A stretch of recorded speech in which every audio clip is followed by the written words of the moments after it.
자, 그다음에 이제 좀 더 스페시픽하게 좀 세부적으로 들어가서 지방에 대한 학문적인 오해를 세 가지 점에서 우리가 관찰해 보겠습니다. 먼저 중성지방에 대한 오해, 그리고 두 번째 콜레스테롤에 대한 오해, 그리고 세 번째 케톤에 대한 오해가 되겠습니다. 먼저 중성지방에 대한 오해를 살펴보겠습니다.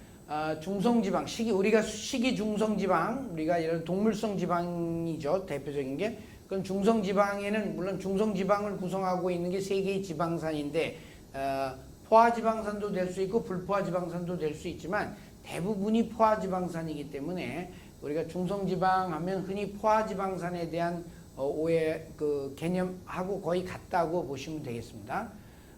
그래서 중성지방을 많이 먹으면 몸에 살이 찐다는 오해를 가지고 있죠. 그렇지만 이게 잘못된 오해입니다. 그리고 또 두 번째 오해는 중성지방을 많이 먹게 되면 우리 중성지방을 요리를 하면서 만져본 사람들은 지방이 상온에서 굳지 않습니까? 그렇기 때문에 중성지방이 굳으니까 이런 중성지방을 먹으면 내 몸 안에 들어가서도 굳어서 혈관을 갖다가 막히게 할 것이다 라는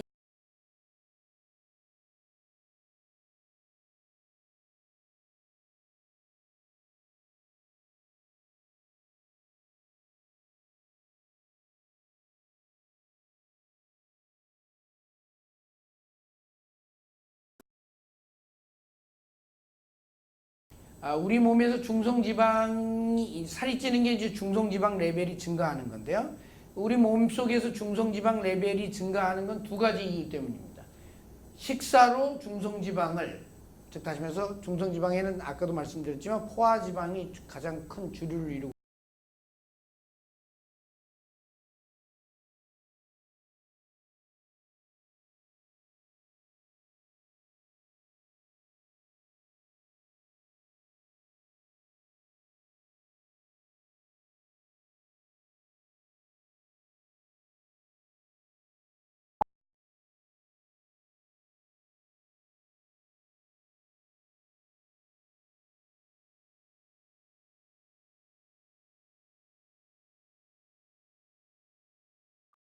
어느 게 더 큰 역할을 할까요? 아까도 말씀드렸듯이 우리가 기름을 먹으면 시간당 10g 정도밖에 흡수를 할 수가 없어요. 아무리 기름을 많이 먹어도 여러분들이 중성지방을 많이 먹어도 그게 다 여러분 뱃살로 가는 것이 아니라 대부분 기름을 많이 먹으면 어떻게 돼요? 그것은 바로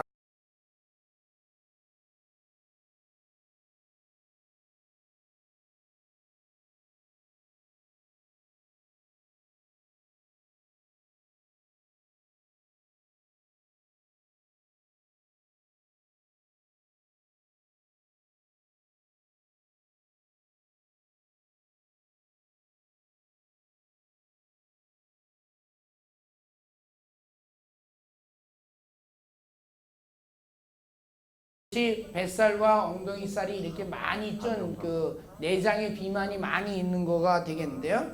이렇게 된 이유가 바로 뭐냐? 이 사람들이 중성지방을 많이 섭취해서 비만해진 것이 아니라 바로 당분을 많이 먹어가지고 몸에서 중성지방이 많이 만들어졌기 때문에 비만해졌다는 사실. 이 사실을 꼭 기억하셔야 됩니다. 그래서 소도 마찬가지예요. 소가 무슨 기름을 많이 먹어서 중성지방을 많이 먹어서 이렇게 소가 살이 쪘습니까? 아니죠. 소는 그냥 풀을 먹었던 거죠. 그러니까 탄수화물을 먹어서 그 탄수화물을 몸에서 지방으로 만들었기 때문에 살이 찐 거죠. 마찬가지로 우리 인간도 마찬가지입니다. 물론 이와 같은 반추동물은 아니지만 우리 인간도 마찬가지로 탄수화물을 많이 먹게 되면 그게 몸 안에서 지방으로 전환돼서 뱃살 또 내장 비만이 된다는 사실, 그리고 지방을 많이 먹어서 살찌는 게 아니다라는 사실, 이걸 꼭 기억해 두셔야 됩니다.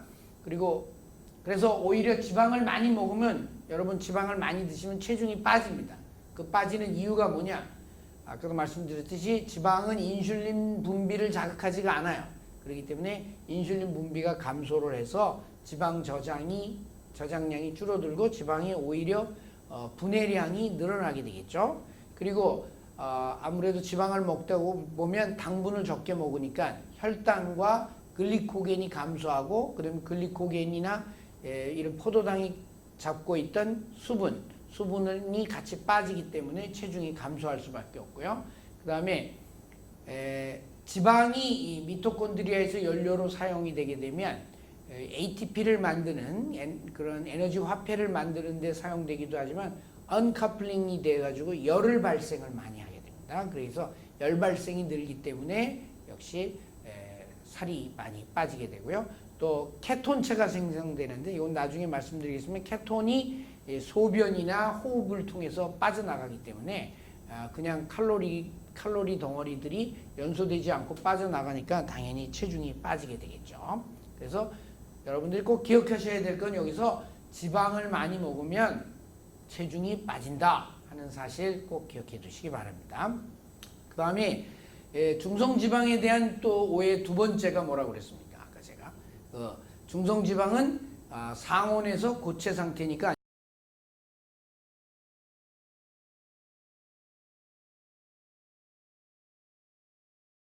막히게 한다, 이런 오해를 가지고 있는 분들이 많은데 이것이 잘못된 겁니다. 이것도 역시 아까 말씀드린 인체 생리를 제대로 이해하지 못하기 때문에 오는 현상이라는 거 말씀드려요. 왜 그러냐 하면 생체 내에서는 지방이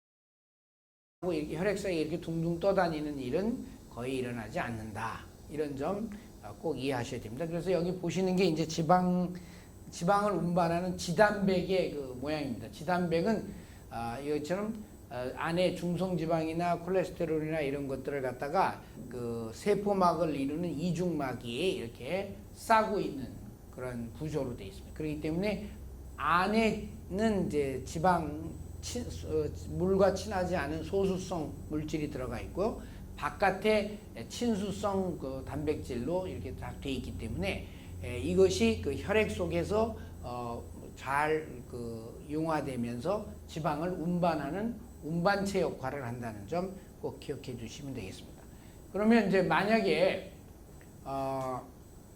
이런 일이 있어요. 그 혈액 속에 지방산 자체가 둥둥 떠다니는 그런 경우가 있습니다. 그런 걸 갖다가 우리가 이상지질혈증이라고 말하는데, 이 이상지질혈증이 생기게 되면 혈액이 끈적끈적해지겠죠. 무슨 말인지 아시죠? 그래서 혈액이 우리가 흔히 끈적끈적하다라고 말을 할 때 그것이 전적으로 그러면 지방 때문에 끈적끈적거리는 거냐? 그렇지 않다는 겁니다. 그리고 지방 때문에 끈적끈적거릴 때는 어떤 경우냐 하면 반드시 인슐린 저항성이 생겨야지만 이런 게 가능해요. 그렇게 되면 나쁜 지방이라든가 그 다음에 혈중에 자유지방산들이 이렇게 떠돌아다니면서 이런 것들이 혈액 흐름에 문제를 갖다가 일으킬 수가 있어요.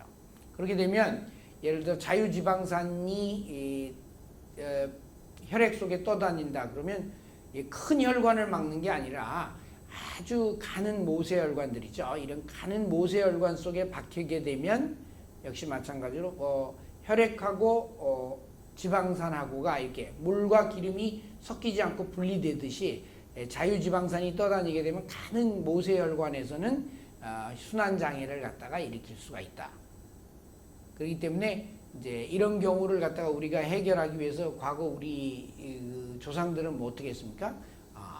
사열을 하거나 부항을 뜨거나 이렇게 해서 그 앞문이 아니라 뒷문에서 피를 빼줌으로써 이 지방산을 갖다가 자유지방산으로 막힌 그런 모세혈관들을 갖다가 뚫으려고 그렇게 했었죠. 요즘은 이렇게 안 해도 다른 좋은 방법들이 있기 때문에 이런 방법을 사용하지는 않습니다만 하여튼 그랬던 이유가 그렇습니다. 그래서 혈액이 끈적끈적하다고 할 때 여러분들 그 전적으로 지방산 때문에 혈액이 끈적끈적한 게 아니라는 거. 인슐린 저항성이 있어야지만 혈액이 끈적끈적해져서 자유지방산이 늘어나서 혈액이 끈적끈적해진다는 사실. 이 사실을 꼭 기억하셔야 됩니다. 그렇기 때문에 인슐린 저항성으로 왜 생겨요? 당분이죠. 당분. 그러니까 지방이 혈액을 끈적끈적하게 하는 게 아니라 당분이 오히려 혈액을 끈적끈적하게 한다는 사실을 꼭 잊지 말고 기억해 주시기 바라고요. 아까도 말씀드렸지, 혈액이 끈적끈적하려면 혈소판들이 응집이 되거든요. 그래서 혈전을 만드는데 그 혈소판의 기능을 갖다가 응집 능력을 갖다가 키워주는 게 바로 뭐냐면 혈액 속에 있는 염증인자들이에요. 바로 담배, 세균, 독소, 그 다음에 나쁜 지방, 산화된 지방 같은 것들이죠. 또 그 다음에 당분이 당화 노폐물 같은 걸 만들 경우 이런 것들이 오히려 혈액을 끈적끈적하게 하는 요인이 된다는 점. 그렇기 때문에 제가 이런 말씀을 장황하게 드린 이유는 지방이 많이 있다고 해가지고서 지방을 먹는다고 해서 그것이 바로 혈액을 갖다가 막히게 하는 요인이 아니다. 그 지방이 혈액을 막히게 하는 요인이 되게 하려면 반드시 당분이 같이 들어가서 당분에 의해서 인슐린 저항성과 같은 것들이 만들어져야지만 자유지방산이 많이 증가돼서 혈액이 끈적끈적해진다. 그리고 당분하고 같이 작용을 해가지고, 그렇기 때문에 당분이 혈액을 끈적끈적하게 하는 더 주된 원인이지 지방이 아니다라는 사실, 그거를 강조하려고 제가 이 말을 지금 드리는 겁니다. 그래서 보게 되면 중성지방을 섭취하면 혈액이 끈적거리고 혈관이 막힌다는 말은 여러분 잘못된 생각이다. 이것이 성립하려면 혈당 증가와 인슐린 저항성이 같이 동반되어야 가능하다. 그리고 그렇게 됐을 경우에 큰 혈관이 막히는 게 아니라 아주 가는 모세혈관, 그러니까 미세순환의 장애, 예를 들어서 눈 망막이라든가 신장의 콩팥이라든가 이와 같은 미세순환의 장애가 일어나게 된다. 이런 점 꼭 말씀드립니다. 그래서 최근 들어서 또 많은 의료계에서도 그렇지만 저도 옛날부터 주장해 온 것이 바로 뭐냐면 건강 지표로서 우리가 콜레스테롤 수치를 갖다가 따지는 것보다는 이러한 혈중 중성지방 레벨을 갖다가 보는 게 더 중요하다라고 제가 늘 강조하는 이유가 바로 이것 때문입니다. 혈중 중성지방 레벨을 갖다 결정하는 요인이 뭐죠? 아까도 말씀드렸죠. 식이 중성지방에 의해서도 올라가지만 그보다 더 큰 요인이 뭐라고 그랬습니까? 바로 식이 탄수화물. 그래서 여러분들이 당분, 전분 이런 것들을 많이 섭취할 경우에 중성지방 레벨이 올라간다고 그랬죠. 그렇기 때문에 우리 몸에서는 이런 중성지방이 식이적인 영향을 굉장히 많이 받는 거기 때문에 이 레벨을 갖다가 잘 측정하는 것, 이 중성지방 레벨을 가지고 건강 지표로 활용하는 것이 훨씬 더 중요한 의미를 갖는다는 게 제 주장입니다. 그래서 우리 몸은 아까도 말씀드렸듯이 중성지방 레벨을 갖다가 스스로 조정할 수 있는 그런 기전을 가지고 있지 않아요. 그죠? 나중에 말씀드리겠지만 콜레스테롤은 자가 조절 시스템을 가지고 있습니다. 그렇지만 중성지방은 아까도 말씀드렸지 탄수화물이 자유롭게 몸 안으로 들어오고 그렇게 되면 인슐린에 의해서 중성지방 레벨이 증가하기 때문에 이런 기전을 가지고 있기 때문에 시기적인 영향을 크게 받기 때문에 우리 상대적으로 변화폭이 크다라는 점. 그래서 우리가 중성지방 레벨을 갖다가 체크를 해야 되는데 그러려면 어떻게 체크를 해야 되냐면 공복 시에 중성지방 레벨을 12시간 이상 공복을 한 상태에서 중성지방 레벨을 갖다가 측정을 해야 됩니다. 그렇게 하는 이유는 바로 식이 중성지방, 즉 포화지방 섭취가 영향을 미치는 이걸 갖다가 충분히 배제시킨 상태에서 탄수화물 섭취로 인해 가지고 신생지방 합성에 의한 증가가 더 많이 기여한 상태임을 갖다가 우리가 파악하게, 얼마나 더 이런 상태로 더 많이 파악됐는지, 증가했는지를 파악하기 위해서 우리가 중성지방 레벨을 갖다가 측정한다는 거. 그 점 꼭 기억하시고, 이게 아주 중요한 겁니다. 그러니까 다시 한번 제가 말씀드리면 공복 시 중성지방 레벨이 증가되어 있다. 이는 뭐냐면 실제로 중성지방을 내가 많이 먹어서 증가된 것보다는 탄수화물을 섭취해가지고 몸에서 신생지방 합성이 일어나서 증가되어 있는 경우가 그 증가되어 있음을 갖다가 의미해 주는 거기 때문에, 다시 말해서 인슐린 자극에 의해서 인슐린 저항성이 얼마나 생겨 있는지를 갖다가 나타내 주는 지표가 되기 때문에 제가 공복시 중성지방 레벨을 콜레스테롤 수치보다 더 중요하게 생각하고, 이것이 인슐린 저항성 또는 대사증후군을 갖다가 나타내 주는 지표로서 더 중요한 의미를 갖는다라고 하는 점. 그래서 여러분도 이제부터 병원에 가셔가지고 콜레스테롤 수치 자꾸 그거에 연연해 하지 마세요. 오히려 혈중 중성지방 레벨 수치를 갖다가 더 잘 보도록 하셔야 됩니다.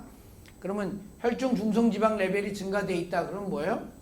여러분이 탄수화물을 많이 섭취했다라는 뜻이고, 그게 장기적으로 지속되어 있다면 그건 여러분 몸에 인슐린 분비가 많아서 인슐린 저항성이 생겨 있다는 걸 의미하는 거죠. 그래서 인슐린 저항성이 생기게 되면 중성지방 레벨이 증가하는 것은 물론이고, 콜레스테롤 중에서는 LDL이 증가하고 HDL은 감소하고, 그래서 혈중의 중성지방과 HDL의 그 비율이 증가하는 그런 양상을 보이고 있습니다. 요거에 관한 그 자세한 좀 더 자세한 내용을 알고 싶으면 유튜브에 제가 강의한 게 있거든요. 그러니까 그 강의 제목이 인슐린 저항성과 당뇨 이해하기입니다. 그래서 그 유튜브를 갖다가 보시면 좀 더 이 부분에 대해서 자세하게 여러분들이 이해하실 수 있을 거라고 생각이 됩니다.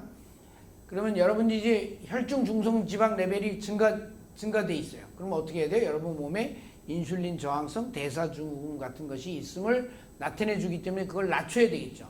그걸 낮추려면 어떻게 해야 됩니까? 가장 좋은 게 뭐예요? 바로 지방을 적게 먹는 게 아니라 바로 여러분들이 설탕과 같은 탄수화물 섭취를 줄여야지만 중성지방 레벨이 내려간다는 사실, 이걸 꼭 기억하셔야 됩니다. 그렇기 때문에 오히려 여러분들은 탄수화물을 낮추고 지방을 많이 먹는 저탄 고지방 식사를 갖다가 하게 되면 혈당과 인슐린 레벨이 떨어지면서 인슐린 저항성이 개선되고 혈중 지질 프로파일도 정상으로 환원되는 그런 놀라운 경험을 갖다가 겪게 되실 겁니다. 그런데 많은 사람들이, 또 많은 의사들도 그렇습니다만, 중성지방 레벨을 낮추기 위해서 약을 권하고 있어요. 그거는 매우 잘못된 처방이다라는 점 제가 꼭 말씀드립니다. 음식으로 인해 가지고 잘못된 걸 약으로 고치려고 하는 그런 잘못된 그 패턴들이 아직도 많이 지금 그 주류를 이루고 있다는데, 정말 마음속 깊이 개탄해하지 않지만, 여러분들이 제 강의를 여기서 듣는 여러분들은 제가 분명히 말씀드리면, 음식으로 인해 가지고 음식을 잘못 먹어 가지고서 생긴 문제는 음식으로 고쳐야 되지 약으로 고치는 게 아니거든요. 그러니까 지금 중성지방 레벨이 올라가 있다. 그럼 뭐를 줄여야 된다고요? 지방이 아니라 바로 설탕과 같은 탄수화물 섭취를 줄여야지만 중성지방 레벨을 낮출 수 있다는 점 꼭 기억해 주시고요. 자, 이제 이번에는 이제 콜레스테롤에 대한 얘기를 좀 해보겠습니다. 콜레스테롤에 대한 오해는 한마디로 요약하면 이렇습니다. 바로 콜레스테롤이 몸에 쌓여서 죽상동맥 경화증을 일으켜서 심장병을 일으킨다. 바로 이 얘기거든요. 실제로 이렇게 저기 그림에 나온 것처럼 혈관벽에 가는 그 관상동맥 혈관벽에 보면 이렇게 하얗게 왁스가 이렇게 그 혈관벽에 쌓여 있는 걸 볼 수가 있는데, 저기를 열어보면 이렇게 콜레스테롤이 많이 들어가 있습니다. 그래서 콜레스테롤이 이렇게 혈관벽에 쌓여서 혈관을 좁게 만드는구나. 그래서 콜레스테롤이 범인이다 라고 이렇게 생각했던 그 시절이 있었는데, 이게 잘못된 상식이었다는 거 여러분들 이제 꼭 아셔야 됩니다. 그래서 콜레스테롤은 그럼 올바른 지식이 뭐냐? 콜레스테롤은 혈관을 막히게 하는 원인이 아닙니다. 콜레스테롤은 오히려 죽상동맥 경화증의 원인이 아니라 뭐예요? 결과예요. 결과. 그렇기 때문에 원인은 뭐냐면 오히려 혈관벽의 염증인 것이죠. 따라서 콜레스테롤이 높다고 해서 여러분 병이라고 말할 수 있느냐? 아니다 이겁니다.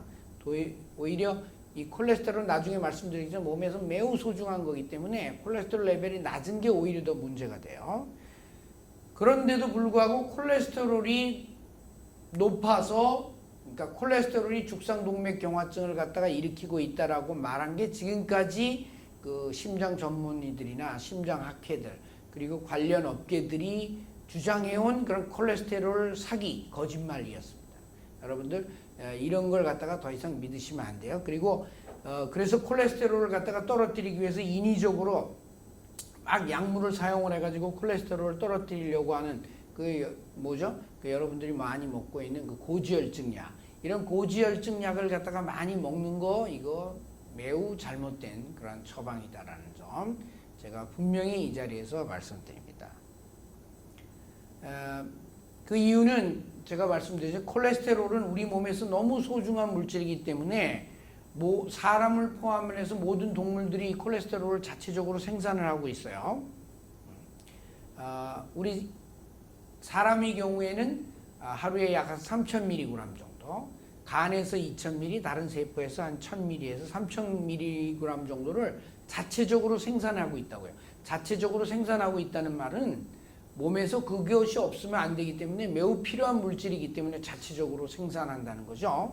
그렇기 때문에 콜레스테롤은 밖에서 음식으로 섭취하는 식이적인 영향이 거의 없습니다. 약 5 내지 10%밖에 안 되고 나머지 90%는 자체적으로 만들고 있어요. 이는 앞서 말했던 중성지방하고는 반대죠. 중성지방은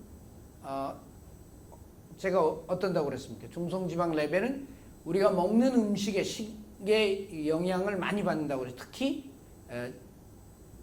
다른 지방 섭취가 아니라 탄수화물 섭취에 의해서 중성지방 레벨이 많은 영향을 받는다고 그랬죠. 마찬가지 그거와 반대로 콜레스테롤은 오히려 중성지방과는 달리 식이적인 영향을 거의 받지 않는다. 이런 점. 그만큼 콜레스테롤이 매우 중요하다는 겁니다. 그래서 콜레스테롤은 이것처럼 몸 안에 자기 스스로 그 레벨을 조정하는 피드백 시스템, 자가 조절 시스템이 있어요. 여기 보시다시피 LDL이라는 게 이제 그 콜레스테롤을 운반해주는 지단백이라고 여러분 잘 아시죠? LDL이라는 지단백이 콜레스테롤을 운반을 해주죠. 그러면 그 콜레스테롤 레벨을 봐서 만약 콜레스테롤을 너무 적게 준다 그러면 어떻게 돼요? 몸의 그 세포에서 콜레스테롤을 더 만들자 해가지고 저기 아세틸 코엔자임, HMG 코엔자임 A를 통해 가지고 콜레스테롤을 더 많이 합성하게 하겠죠. 또 한 가지는 뭐예요? 그러면 세포 표면에다가 LDL로부터 더 많은 콜레스테롤을 받기 위해서 LDL 리셉터들을 더 많이 발현시키겠죠. 이런 과정을 거쳐가지고 하여튼 콜레스테롤 레벨을 다시 정상으로 올려놓습니다. 이처럼 콜레스테롤은 이와 같이 자가 조절 피드백 시스템이 있다. 그러나 중성지방은 이런 피드백 시스템이 없다고 그랬죠. 먹는 음식에 의해서 영향을 받기 때문에.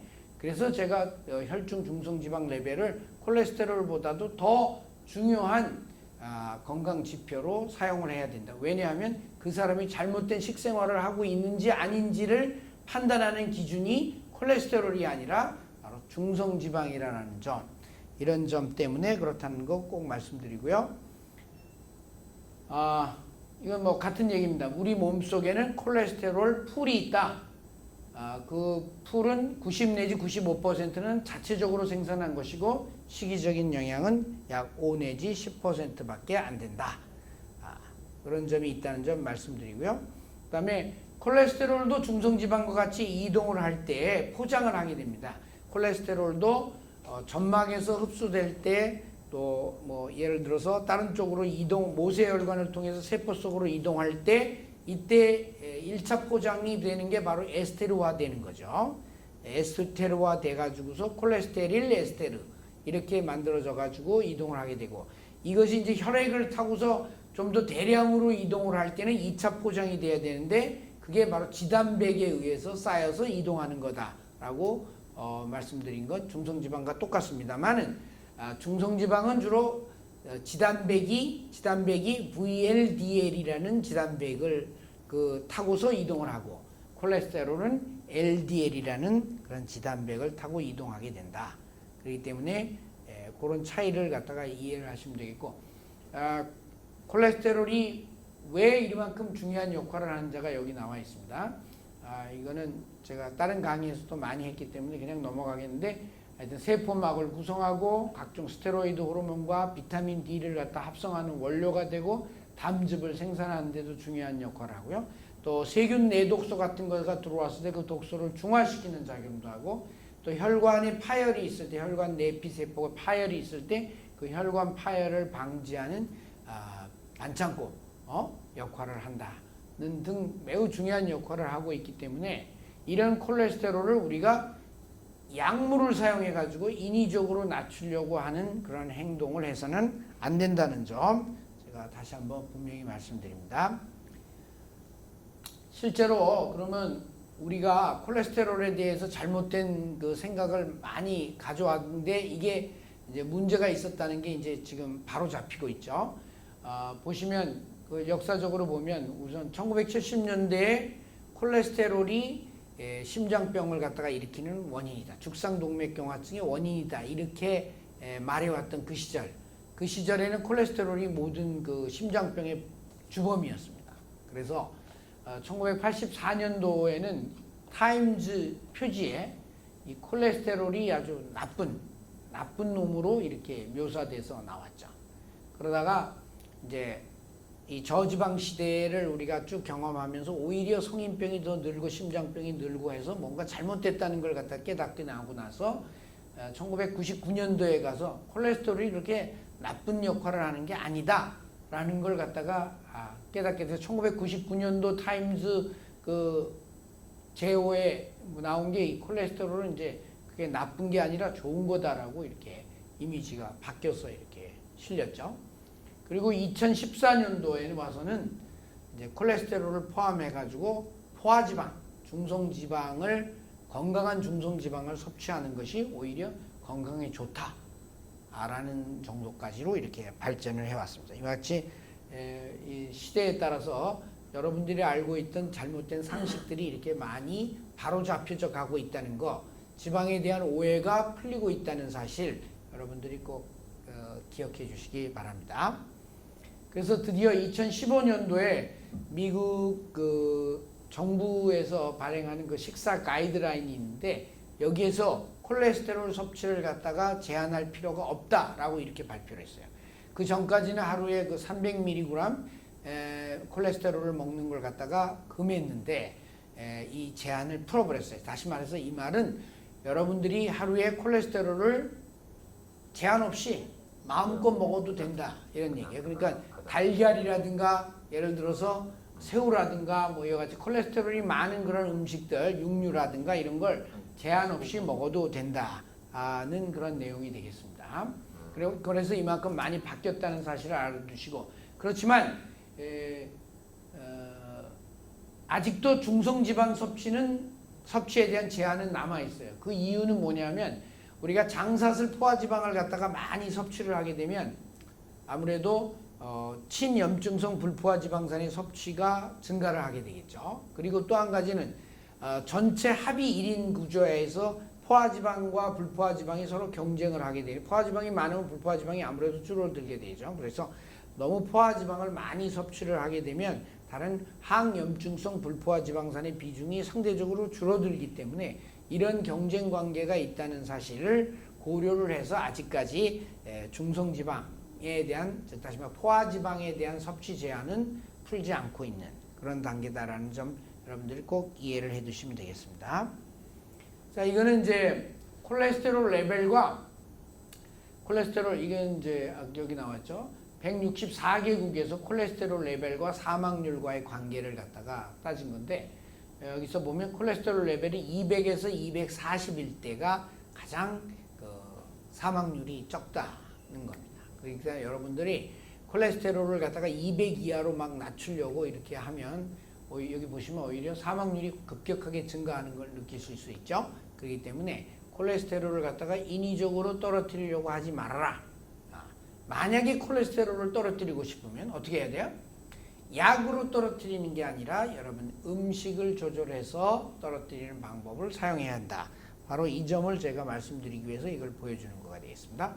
그래서 이런 콜레스테롤에 관해서는 좀 더 자세하게 여러분들에게 말씀드리고 싶은데 시간 관계상 오늘은 그거 못하고, 만약에 이런 거에 대해서 좀 더 궁금해 하시는 분이 있으면 제 유튜브 강의 중에 콜레스테롤 강의가 있으니까 그걸 참조하시든가, 제가 쓴 책 중에서 콜레스테롤과 포화지방에 대한 오해풀기라는 책이 있어요. 그래서 그것도 한번 참조해 주시면 되겠습니다. 자, 이번에 이제 마지막으로 케톤에 대한 오해가 되겠습니다. 지방 중에서 이제 케톤에 대한 오해인데요.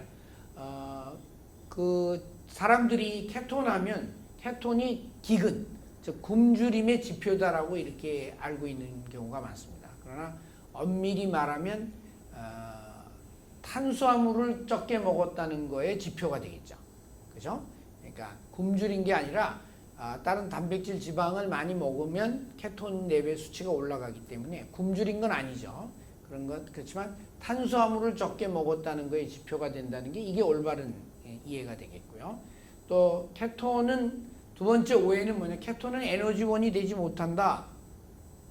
소변이나 호흡을 통해서 막 빠져나간다. 이렇게 생각하는 사람이 많습니다만 실제 그렇지 않습니다. 우리 몸의 근육세포를 포함해서 뇌세포도 케톤을 에너지원으로 이용할 수 있다는 점. 그래서 케톤은 우리 몸에서 훌륭한 에너지 연료가 될 수 있다는 사실. 실제 보면 여러분 태아나 그리고 신생아들 하루 종일 자죠. 그렇지만 그 자는 태아가 어떤 걸 연료로 사용하겠습니까? 엄마 젖만 먹고 그렇게 잠을 자는 그런 태아가 주로 사용하는 연료가 뭐예요? 포도당이 아니라 바로 케톤입니다. 그래서 케톤이 바로 에너지 연료가, 우리 인간에게 에너지 연료가 되고 있다는 점, 그 점을 갖다가 우리가 분명히 이해하셨으면 좋겠고요. 케톤의 특징은 뭐냐면, 케톤은 이제 지방산이 분해되는 과정에서 만들어지는 물질이기 때문에 엄격하게 말하면 지방산은 아니에요. 그렇죠? 그 구조가 저렇게 되어 있습니다. 탄화수소 사슬에다가 저기 카보닐 그룹이 이렇게 되어 있는 게 이제 케톤인데, 우리 인체 내에 있는 케톤은 세 가지예요.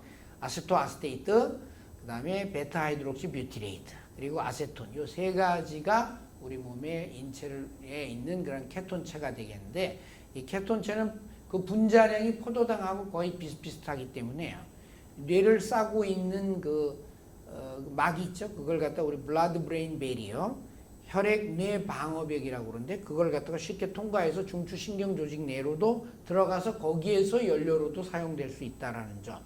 그리고 분자량이 포도당과 비슷하고 그렇기 때문에 수용성이고, 또 이게 연소될 때, 미토콘드리아에서 연소될 때 포도당보다도 훨씬 자유기 발생을 갖다가, 그러니까 활성산소 발생을 갖다가 줄여준다는 점, 이런 특징을 가지고 있습니다. 그래서 케톤은 미토콘드리아를 가지고 있는 세포는 모두 케톤을 에너지원으로 사용할 수 있습니다. 그런데 이제 미토콘드리아가 없는 그런 케톤 세포가 뭐냐면 적혈구 같은 그런 세포 있죠. 또 그 미토콘드리아가 있더라도 뇌신경세포 중에 일부하고 망막조직하고 신장세포의 일부는 역시 케톤체를 잘 사용하지 않고 포도당만을 갖다가 사용하게 있습니다. 그리고 간세포는 케톤체를 본인이 합성을 하지만 실제 이걸 가지고 에너지로 사용하지는 않는 걸로 되어 있습니다.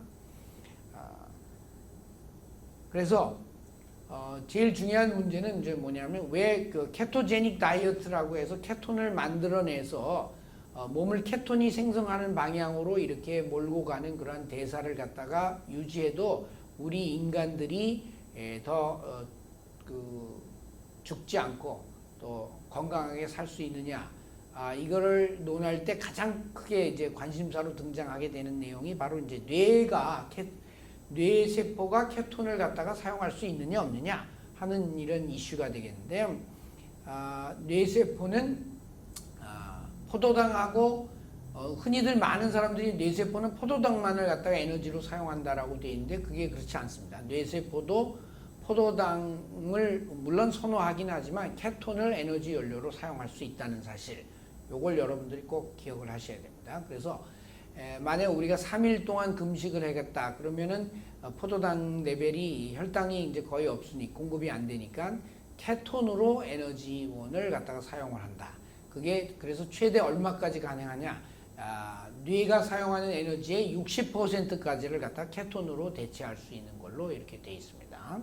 그래서 그렇고 그러면 나머지 40%는 그런 상황에서 어떻게 하느냐? 뭐 포도당을 얻는데 포도당을 어떤 식으로 얻느냐? 우리가 포도당을 섭취를 하지 않는다고 손치더라도 단백질을 분해하는 해서 만드는 글루코네오제네시스, 또 지방산을 분해할 때 나오는 글리세롤 있죠? 글리세롤로부터 또 포도당을 만드는 글루코네오제네시스, 이런 과정을 거쳐 가지고 우리가 나머지 40%의 포도당을 이용을 해서 뇌세포가 활동을 한다. 그렇기 때문에 우리가 탄수화물을 먹지 않고도 많은 사람들이 탄수화물을 먹지 않으면 뇌 기능이 떨어진다. 물론 그 경쟁하는 사회에서는 떨어지겠지만 뇌 기능이 떨어지기는 하지만 뇌세포가 죽는다는 말을 하는 건 그건 잘못된 말이다. 이런 점 꼭 기억하셔야 되겠습니다. 그리고 우리가 그러면 케토제닉 식사를 그러면 사람들이 왜 할까? 케토제닉 식사를 하는 이유는 바로 뭐냐면 이제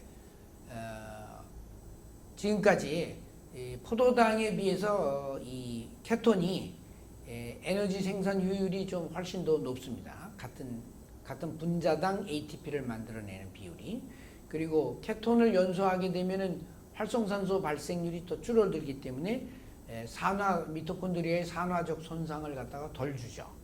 또 케톤을 사용하게 되면 인슐린 분비가 그만큼 줄어들고, 그래서 대사성 염증 발생이 많이 줄어들기 때문에, 특히 뇌신경 조직에서 염증 발생이 줄어들기 때문에 그렇고요. 케톤을 사용을 하게 되면 식욕을 많이 좀 억제시켜 주죠. 그래서 식간 간격이 늘어질 수가 있기 때문에 케토제닉 다이어트를 하면 1일 1식을 할 수가 있게 됩니다. 간헐적 단식을 할 수 있게 되는 거죠. 그러니까 당연히 케토제닉 다이어트를 하면 소식을 하게 되고, 그래서 몸의 염증 레벨을 갖다가 낮춰줄 수 있기 때문에 몸속의 자가 청소라고 하는 그런 기전을 활성화시킬 수가 있습니다. 몸속에 있는 쓰레기 노폐물들을 갖다가 처리하고 새로운 세포로 교환되게 이렇게 만드는 그런 작업을 원활하게 해줄 수 있기 때문에 이 케토제닉 다이어트가 굉장히 각광을 받고 있는 거다라는 점. 그래서 케톤을 케톤을 갖다가 무조건 몸에 케톤이 몸 안에서 생기면 이게 나쁜 거다라는 그런 쓸데없는 그런 공포심은 가질 필요가 없다라는 점 말씀드립니다.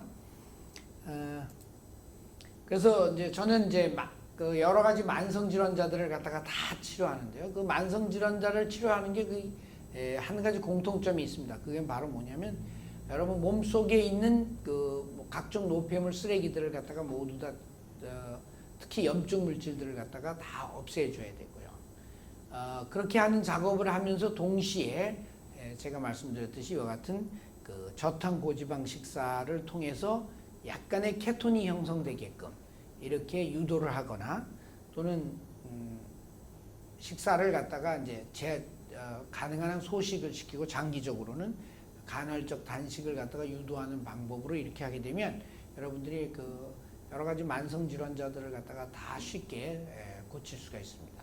그래서 이 만성 질환을 갖다가 여러분 제발 약으로 고치겠다는 생각 좀 던지시고, 이거는 음식으로 또는 몸속 대청소와 같은 생활 스타일을 바꾸는 걸로 인해 가지고 고쳐야지, 약으로 고치겠다는 생각은 제발 좀 버려주셨으면 좋겠다는 점 마지막으로 말씀드리고, 오늘 강의의 결론은 이렇습니다. 지방은 매우 소중한 영양소죠. 그렇죠? 지방을 무시하면 인류가 멸종될 수 있습니다. 그리고 모든 지방이 다 건강한 지방이 아니라 건강한 지방만을 골라서 우리가 먹어야 된다는 점, 이게 지난 시간에 말씀드린 거하고 이제 참조해 보시면 되겠고요. 지방이 지방을 싫어하는 사람들이 많이 있는데 그것은 지방 자체가 문제가 있는 것이 아니라 자기 몸에 문제가 있는 거기 때문에 남 탓을 하지 말고 자기 몸 탓을 하셔가지고 내가 왜 지방을 싫어할까? 어떻게 하면 지방하고 친해질 수 있는 방법이 없을까? 이거를 강구하셔야 돼요. 그리고 자기 자신의 그 건강 균형을 위해서 자기 자신에게 알맞는 그런 지방 비율, 섭취 비율을 갖다가 찾아가지고 꾸준히 노력을 하시길 부탁드리고 제발 약으로 문제를 해결하려고 하는 노력은 하지 말아 주셨으면 좋겠다는 점 말씀드리겠습니다. 그리고 다음번 시간에는 마지막 제 파트 3, 제 3부가 되겠습니다. 실제 그러면 저탄 고지방 식사를 갖다가 어떻게 여러분들의 실생활에서 적용을 해서 할 것인지 요걸 갖다가 한번 말씀드리는 걸로 하겠습니다. 네, 오늘 강의 이걸로 마치겠습니다. 감사합니다.